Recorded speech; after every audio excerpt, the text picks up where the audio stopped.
বীরভূমে বৈঠকে কি কোর কমিটি নাকি একেবারে জেলা কমিটির বৈঠক বসবে? জেলা কমিটির বৈঠক হলে কি অনুব্রত উপস্থিতিতে হবে? এখন মাসে একবার করে কোর কমিটির বৈঠক হয় বীরভূমে। কোর কমিটির 6 সদস্য বৈঠকে বসেন। কর্মসূচি থেকে প্রচারের ইস্যু ঠিক করে কোর কমিটি। অনুব্রত ফিরে আসায় এবার কি কোর কমিটির সিদ্ধান্ত নেবে নাকি অনুব্রতর উপস্থিতিতে জেলা কমিটি মিটিং করবে? দলের শীর্ষ নেতৃত্ব থেকে তাই জানতে চাইছে কোর কমিটি। একাধিক প্রশ্ন এই মুহূর্তে উঠছে, আমরা বিস্তারিত এই বিষয়ে জেনে নেব। প্রবীর চক্রবর্তী আমাদের প্রতিনিধি রয়েছেন এই মুহূর্তে আমাদের সঙ্গে টেলিফোন লাইনে। প্রবীর, দলের শীর্ষ নেতৃত্বের তরফ থেকে এখনো পর্যন্ত কি জানা যাচ্ছে? বীরভূমের যে রাজনৈতিক হাওয়া সেটা কোন দিকে? দেখো, অনুব্রত মণ্ডল যখন তাকে গ্রেফতার করে কেন্দ্রীয় এজেন্সি, তখন জেলা দেখার জন্য একটি কোর কমিটি গঠন করে দিয়েছিলেন মমতা বন্দ্যোপাধ্যায়।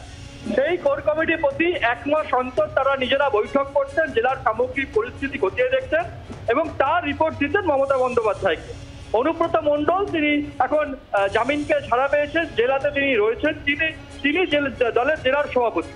কোর কমিটি এখন দ্বন্দ্বে রয়েছে যে কিভাবে তারা চলবে। এই যে প্রতি মাসে তারা বৈঠক করতেন, সেই বৈঠকে তারা বসবেন নাকি অনুব্রত মণ্ডল জেলা সভাপতি হিসাবে জেলা নেতৃত্বকে নিয়ে বৈঠক করবেন।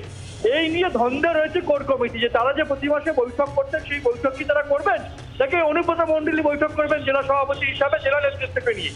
এই দ্বন্দ্ব কাটাতে যেটা জানা যাচ্ছে যে কোর কমিটির সদস্যরা তারা শীর্ষ নেতৃত্বের কাছে জানতে চাইছেন যে তারা কি করবেন, তাদের কি করণীয়, প্রথমত তারা কিভাবে চলবেন, কোর কমিটি কি কাজ করবে এবং পাশাপাশি সেই কোর কমিটি যে প্রতি মাস বৈঠক করতেন সেই বৈঠক তারা করবেন কি করবেন না, কি করণীয়, সেটাই শীর্ষ নেতৃত্বের কাছে জানতে চাইছে কোর কমিটির সদস্যরা।